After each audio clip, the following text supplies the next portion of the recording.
Welcome to the Counselling Tutor Podcast, the must-listen-to podcast for students of counselling and psychotherapy. Here are your hosts, Rory Lees-Oakes and Ken Kelly. Hello, my name is Rory, and with me across the studio window, as always, is Ken. How's life opposite the studio window, Ken? It's really good, Rory, and kind of those that have been following the podcast for some time are going to know that we're in different parts of the country, actually. So this is social distancing at its best, with many miles or kilometers in between us. Thank you for tuning in. You've joined us on episode 161 of the Counselling Tutor Podcast. We're following our usual format. We've got 3 sections for you. We're going to start off with our student check-in, and there we're going to be speaking about managing study anxiety. We're then going to the digital counselling revolution, where we're going to be speaking about an interesting topic, synchronous and asynchronous communication. And even if you don't engage in online counselling, this is going to be a really interesting one for you. And then we're going to delve into the pool of practice matters to close off this episode, where we're going to be looking at, is assessment misunderstood? And we're going to be referring to a recent lecture done in our CPD library by John Mellor Clark. But let's kick off. It is that time, Rory. Courses have started up. Students are back. There's a lot of difference, I guess, with the social distancing and how the courses are being delivered. But there's a level of anxiety, and we're feeling that. We're seeing that in the Facebook page. And I don't think this is caused because of the social distancing. This is kind of something we might expect from students going into study. I remember feeling it myself going into study, a level of dis-ease and anxiety about going into study again. Absolutely, Ken. And you know, let's be clear on this.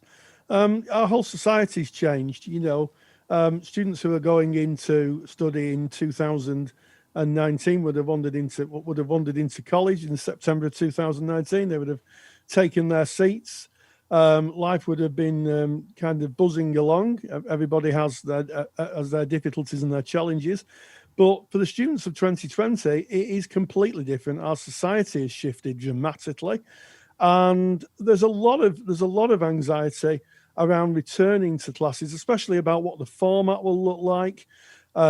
Things, as you say, such as social distancing. How people will manage things like placements for those who are going to be doing a practice-based course at level 4 and above. There's just so much out there. As you rightly say, we're seeing this in our Facebook page. And if you're not a member of our Facebook page, then go to Facebook, type in Counselling Tutor. You'll find our page. We're a closed group. Knock on the door. Of course, we're going to let you in, and you will meet thousands of like-minded people, all studying in the world of counselling and psychotherapy. We have qualified colleagues. We have lots of people who are training, some supervisors, and a smattering of trainers, and they're all discussing the topics of the day. And one of the topics that's coming up a lot is people really worried about what will a new format of lesson look like. And you know, let's be clear here. There is a trauma element to COVID-19. Lots of people will be their kind of polyvagal systems, their nervous systems will be highly tuned. So there will be a lot of stress. There's a lot of stress in society in general. Try walking down the road and see people jumping out of your way into the traffic in some cases to avoid social distancing. So I think it's a time to really think, if you're a student, to really think about how you can look after yourself, how you can take care of yourself in these extraordinary times. Yes. It's about self-care, and that I like that, Rory, because when we're talking about that anxiety, that feeling of dis-ease, I mean, just counselling at the best of times brings up those feelings, and I went back to study, I guess, as a more mature student. I hadn't been studying for decades, Rory, and I had such anxiety of walking just back into learning and what that would be like, and how I would experience that. I wondered, would I meet the criteria? Would I match the grade?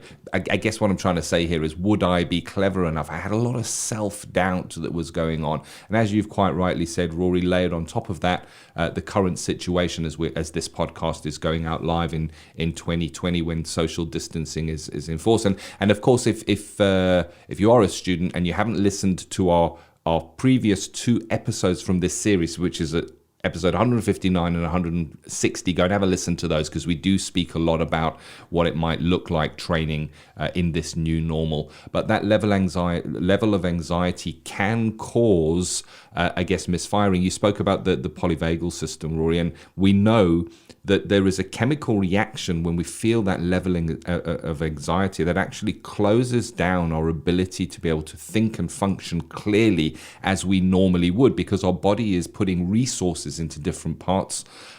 We're basically going almost into a fight or flight situation where the body is going, I need to direct these resources for running away or for fighting the saber-toothed tiger or whatever it is, which causes, it can become kind of a cascade where the anxiety kind of fulfills itself as a prophecy. Now I can't study properly. I'm not able to retain the information. I've just attended a lecture online and I can't remember a single thing that was said. So I think you've addressed the key point there, Rory, that it's about how are you going to manage your self-care throughout your studies? Absolutely. And managing our anxiety, because you're absolutely right, Ken, in situations where we're becoming stressed, when our heartbeat gets over 100 beats a minute, our brain starts to go into stress mode, and our frontal cortex, the place where we do our big thinking, starts to shut down. And there is a window of opportunity here. If you know that, you can put things into place to help you stay in the part of the brain that is where the learning is, and not in a kind of a fear situation. So I think just understanding that, and understanding that, if you're feeling stressed, find some techniques that may relax you. It could be reading a book. For some people, it's having a cup of coffee, although caffeine is a stimulant, so be thoughtful of that. It might just be, and what works for me is just a walk round. If there's any kind of park, or even just stood staring at a tree, mindfulness really works for me. If it's been no secret that I have underlying health issues, and I even worry about visiting a tea room. I've not been to a tea room since March. It's terrible. And if I have to go anywhere, I practice mindfulness. I find myself a place in my mind where I can calm myself down, become more rational. And I think this is the key thing, become more rational in my thinking and be able to manage my anxiety. And it's really worked for me. And if that's happening to you, I'd really encourage some mindfulness and just be aware of it. Please be aware of it. I like that. And similarly, I use mindfulness and meditation a lot myself. And the thing is, anxiety, or that kind of underlying feeling of dis-ease, lies either in a view of how we think the future might be. For example, I wonder if I'm going to get through this work, or it lies in the past. For example, I wish I hadn't said that. I wonder how they are receiving that. So it doesn't lie in the present moment. It lies either in an illusion that we have of how the future might be, or a memory of how the past would be. So coming into the present moment and exercising mindfulness is a great way to combat anxiety. I guess the first step for me of combating anxiety is to actually recognize that it's there, to be in tune with your body. How am I feeling? Am I feeling any dis-ease in my body at all? Because we can get caught up in what's happening around us, in the narrative of the story that's going on around us, caught up in the world, and we can be carrying around dis-ease, discomfort, a low level of anxiety for hours and hours and hours without even realizing that we're carrying it around. And it's about stopping, coming into the present moment. How am I feeling in my body at the moment? Am I punching up my shoulders? Am I crunching my hands? Or am I at peace? Am I at ease? And just taking that moment is a great way to recognize and to work with it in that present moment, like that, Rory. And I personally enjoy starting each day with a little bit of meditation. I do my 15 minutes. And the interesting thing is, if I miss out on my 15 minutes, Rory, I find that it affects my day. It's hard going into those 15 minutes in the beginning. I always think, oh, I've still got those emails to do and other things I should be doing. But if I don't go and sit down for 15 minutes, I definitely feel the results of that in the day. So it's working somewhere along the line somehow. Well, I'm pleased it is, Ken, and I agree with you. It's interesting you say that. I wouldn't have thought that I actually practiced meditation in the morning. But thinking about it, I've spent a good 10 minutes with a cup of Earl Grey, a large Earl Grey tea, Of course. staring out the window across the valley, and of course, I'm just disappearing and looking at the clouds, and feeling the sensation of the tea and the imbibed leaf, and as a consequence of that, I felt a lot less stressed. And of course, that is mindfulness. And one thing I'd please ask people to think about. In these difficult and extraordinary times, other people may become more anxious around you, and that can trigger your anxiety. So, we talk about empathy and unconditional positive regard. Just be thoughtful that some people may not be managing very well in these times. And, I've noticed it in my interactions. I've had to be thoughtful to think, I wonder what's going on in that person's life. People sometimes are a little bit more, maybe a little bit more anxious, and that can manifest itself in, being a bit snappy, or being a bit curt, or just being a bit distant. And maybe it's worth thinking about that we're all in this together, and just being thoughtful of the other, which is the basis of counselling, really. I like how you say that, because it's easy to get caught up, specifically if it's amongst peers and they're sharing stories of negativity and anxiety related to the course. It's very easy to adopt that. It's about protection of self. If we look after ourselves, then we are better able to be there for other people, which is kind of a cornerstone of what we do as counsellors. So we've kind of looked at anxiety. We've looked at identifying that anxiety. We've spoken about mindfulness. We've spoken about meditation. Another way of working with anxiety is vocalizing it, speaking about it, as opposed to hiding it when it's feeling within. If you're feeling a level of anxiousness, speak about it, but you're looking for I guess you're looking for peers who would understand and be able to be there for you at some level when you're speaking about that. So a great place, as an example, might be the Counselling Tutor Facebook group. Rory's already spoken about it. Get on Facebook, put in Counselling Tutor, come and join tens of thousands of others. And often, and we started this by saying we're seeing these comments on Facebook, and that's because people are acknowledging that anxiety within themselves, and they're vocalizing it. And it tends to take the power out when we shine a light on it, when we see it, when we acknowledge it, and when we share it with others.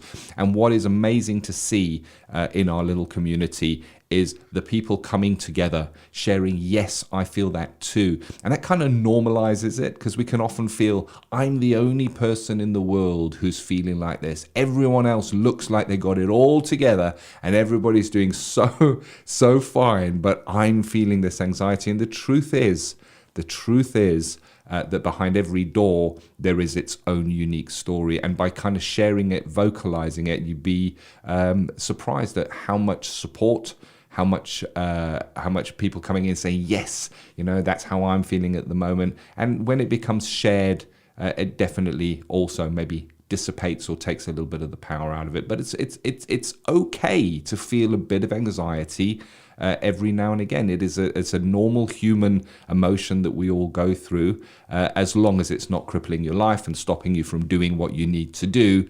But there are ways to manage it, and you don't want your anxiety interrupting or interfering with your studies and your learning goals. Yeah, absolutely, Ken. And I think if I was teaching now, I'd be sat at the front of the class, sharing my anxieties. I think don't forget that tutors are human too, and they've had a full plate over the summer. Yep. When they come to building courses. They have a huge amount of responsibility on their shoulders, and they've literally had to rebuild their teaching practices from the ground up. So I would give a bit of a shout out to your tutors, and a lot of whom have worked really, really hard in extraordinary circumstances to produce the new normal of blended learning. So if your tutor feels a little bit kind of off, maybe they're experiencing the same anxieties as you are. I think it's just about being thoughtful.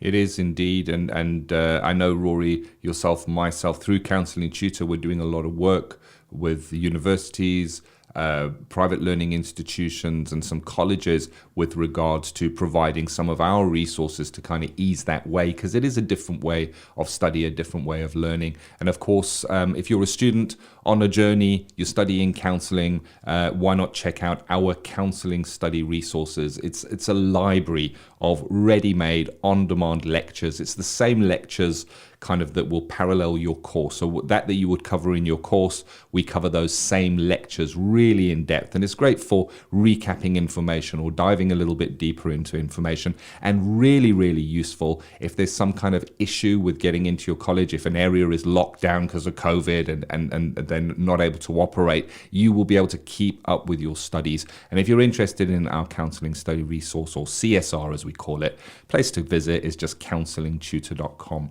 All the information is there. So there you have it, the student check-in, and we kind of leave student check-in and we move into what we call the digital counselling revolution. And we put this section in because so much is changing within counselling and psychotherapy right now. A lot more technology is being used for the delivery of therapy, or even for kind of just setting up appointments. And today we're going to be looking at synchronous and asynchronous communication. So without any further ado, let's dive straight in to digital counselling revolution. Digital counselling revolution. Well, asynchronous and synchronous communication, it's a phrase that very few people would have heard until the extraordinary situation that we find ourselves in terms of COVID and people moving online. And basically, asynchronous and synchronous communication is real-time and delayed time communication. So here is a great example. You'll hear me and Ken talking. We are talking in synchronous communication. We are talking in real time. When this episode's been recorded, we were in the same space together talking. But interestingly enough, when you listen to this, you'll be listening to it at a later date. So you'll be listening asynchronously. So it gives us an indication of how communication can be confusing. So a really good example of this actually comes from Freud and Jung. They collaborated together to develop psychoanalysis. The story is fairly well known. What isn't so well known is that they started correspondence in 1906 that went on until 1913. And their letters became more and more bitter and acrimonious as they went on. Dear. And the reason for that was that some commentators have kind of postulated that they were writing to each other.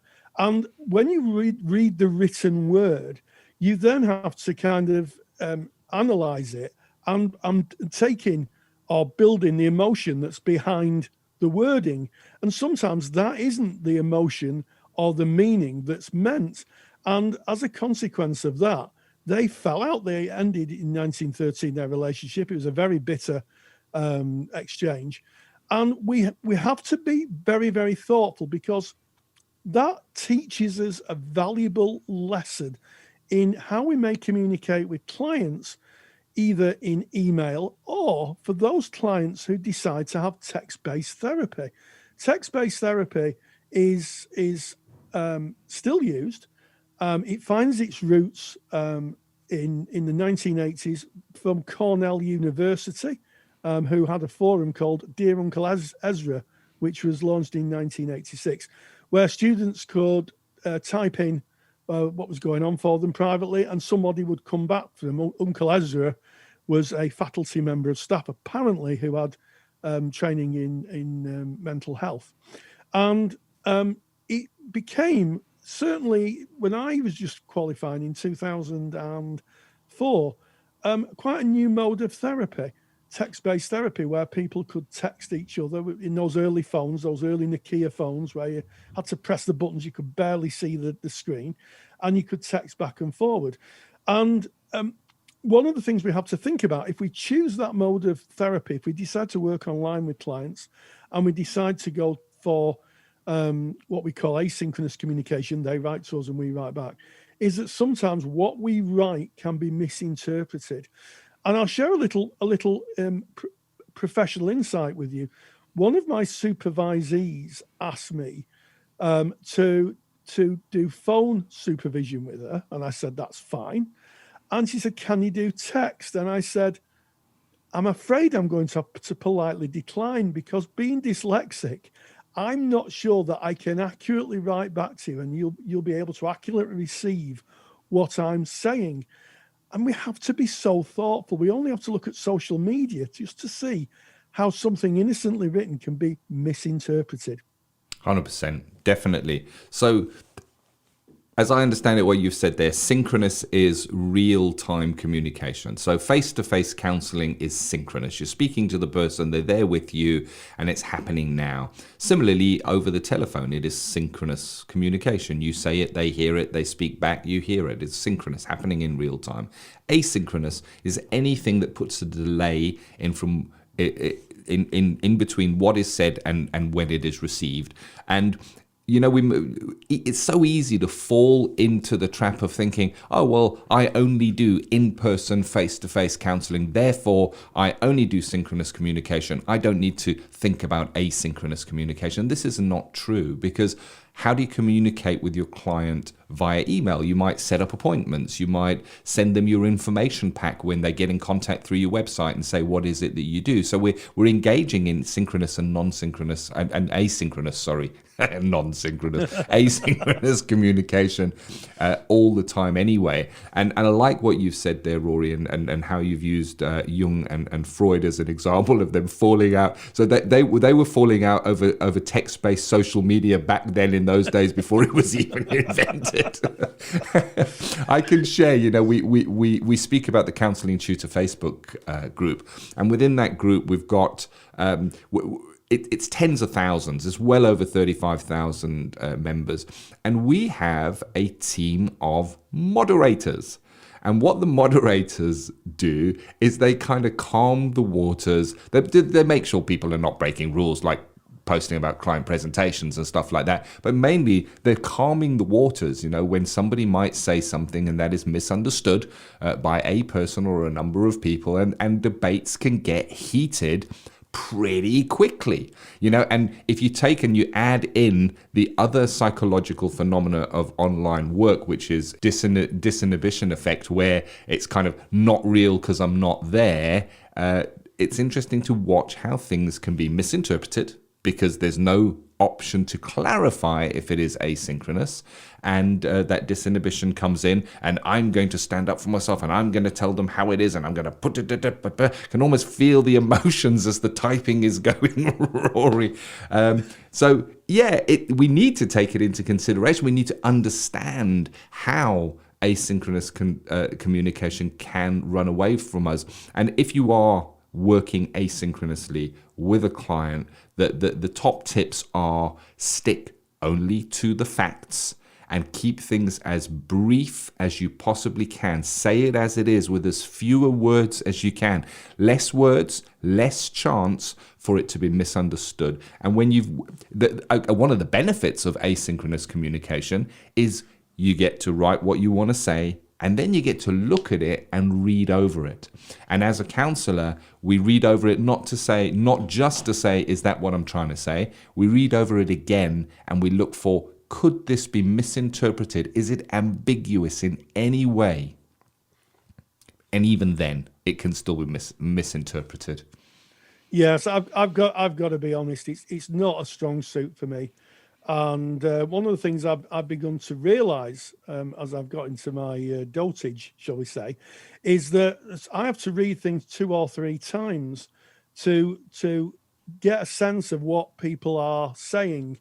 So one of the things I've learned, certainly since I've been using email more, is to read it and then go away and read it again and read it again and read it again.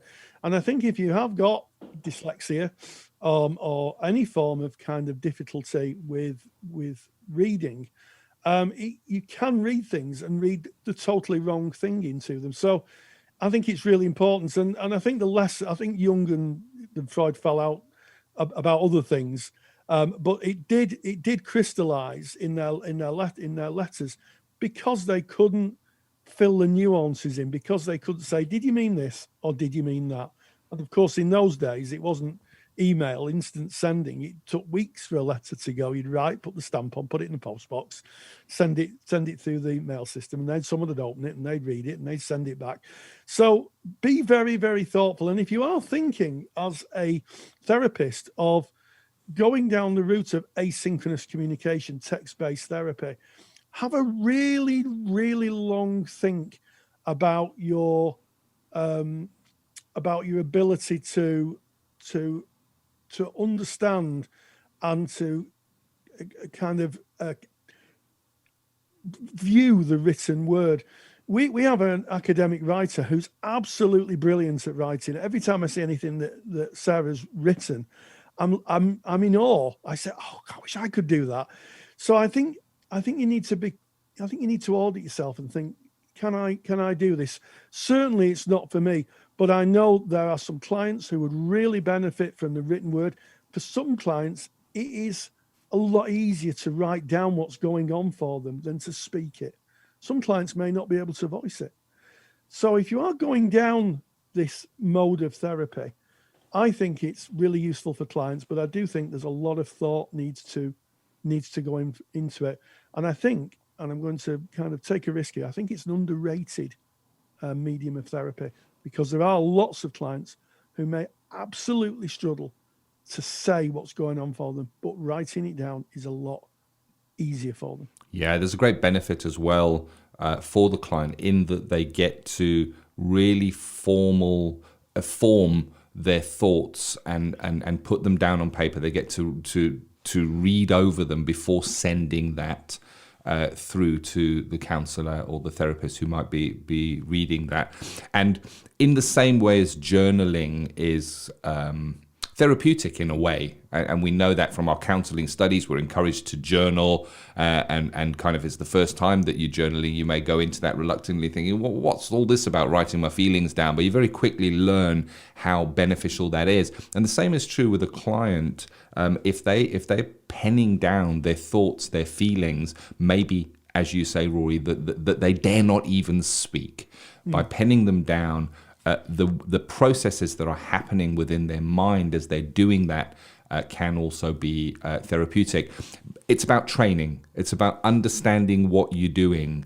It's about contracting and laying out what is on offer. So if you are engaged in email-based therapy or text-based therapy, educating the client beforehand that within text there can be miscommunications, and if anything I send you, you feel that I've miscommunicated that, or if you have any questions, please respond, come back to me, and we can sort that out. So you're kind of inviting that rather than leaving it as something that looms. And if it is something that interests you, we certainly cover it in our online telephone counselling course. That's a formal course. It's over 80 hours of study, self-directed study. So it's a course that you could do within your own time. We cover text-based, we cover email therapy, we cover telephone therapy, we cover online therapy, everything you need to know to work safely and ethically. And if you want any information on that, you can get that from our mother website, counsellingtutor.com. Yes, absolutely. And we move into another interesting area of practice. Practice matters, which is a section really for our qualified colleagues. Practice matters. Today we're going to be asking the question: is assessment misunderstood? And I'm going to say I think it is misunderstood.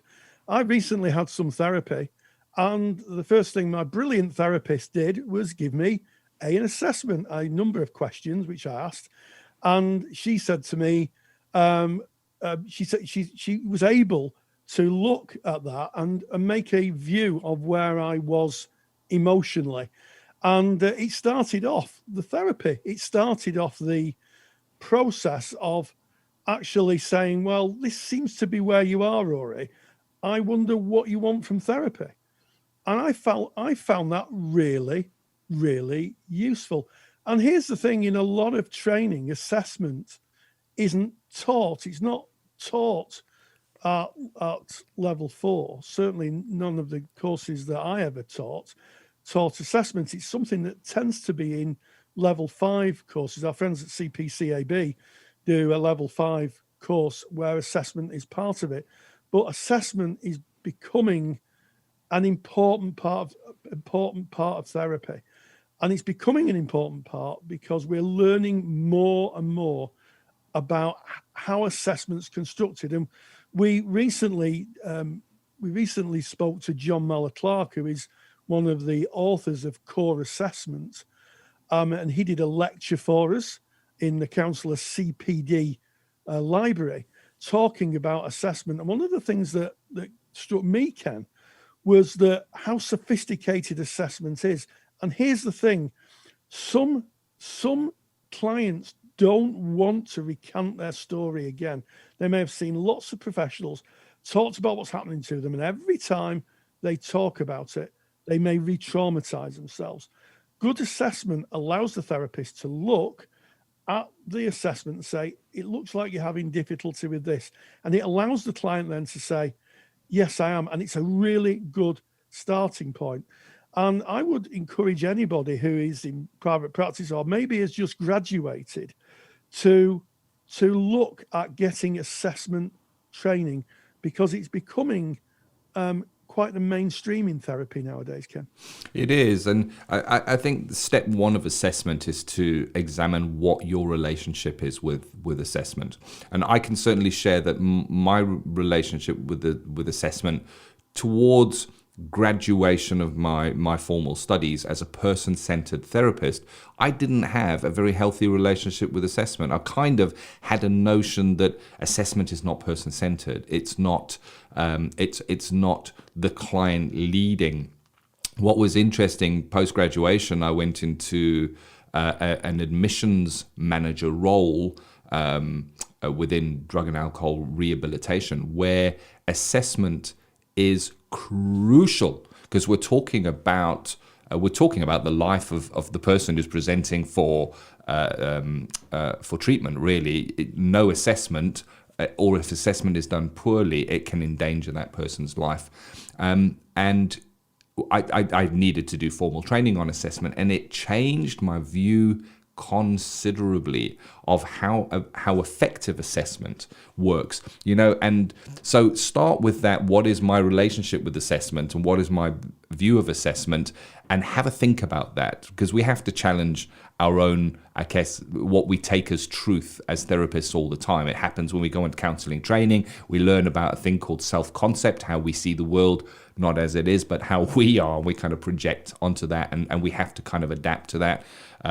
When we're talking about maybe studying online and telephone counselling, the very first part of that is examining what is our relationship with technology and how does that affect us, so that we don't kind of contaminate the line. And the same is true of assessment. If you've got an off switch, the switch that is set to off, that, I don't do assessment, then it kind of closes that door. So examine your relationship with assessment, and have a think about this.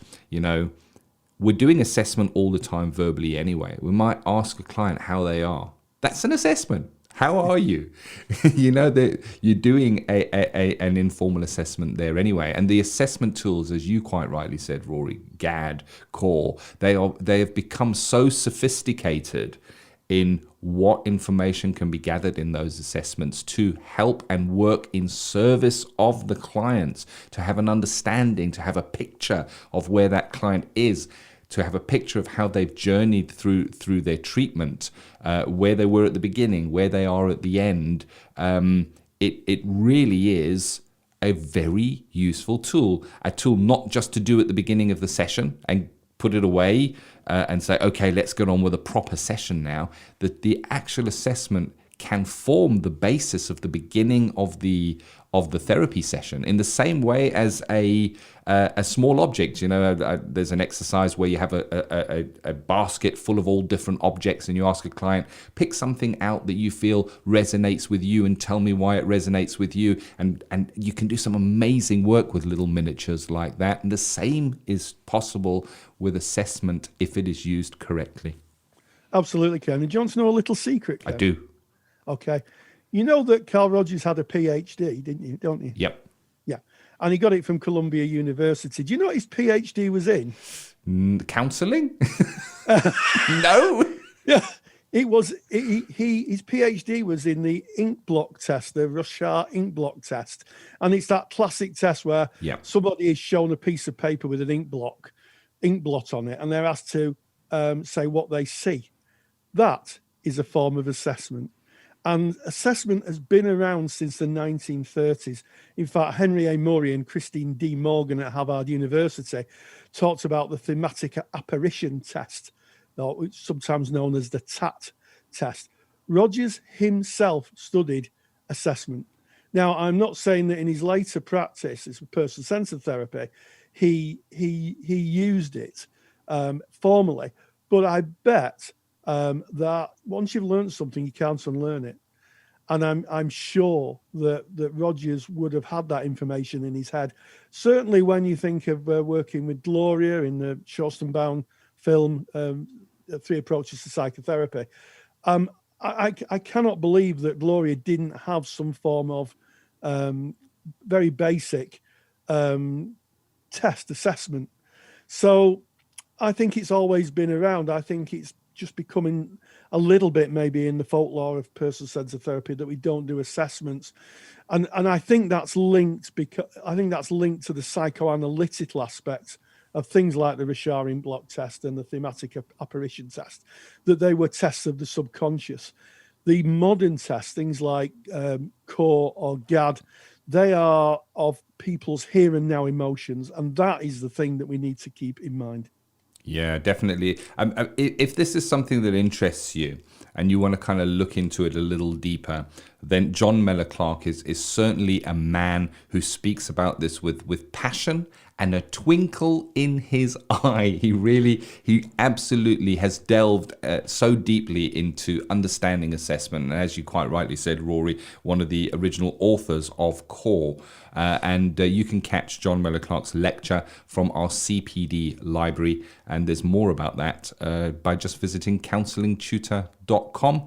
It's basically a library of on-demand lectures on varying topics of what we come across and work with as counsellors and psychotherapists. Yes, and what a interesting episode today, Ken. We started with student check-in, managing study anxiety. We then looked at synchronous and asynchronous communication, and we finished with is assessment misunderstood, and talked about the different forms of assessment through the history of psychotherapy. And of course, there's our great handout, synchronous and asynchronous communication. If you go to counsellingtutor.com, click the podcast tab, look for episode 161. There's a handout waiting for you, just outlining the history of synchronous and asynchronous communication, and just some information that may be useful for you in your practice. And as always, stay grounded, definitely stay safe, and join the digital revolution. Take the stress out of your counselling studies and get the support of Rory and I by joining us in the Counselling Study Resource. Counselling Study Resource, or CSR for short, is the world's most comprehensive assignment guidance and study support resource for students just like you of counselling and psychotherapy. See how Counselling Study Resource can help you. Visit counsellingtutor.com. That's counsellingtutor.com. Thank you for listening to the Counselling Tutor podcast. Find the show notes for this episode on our website at www.counsellingtutor.com.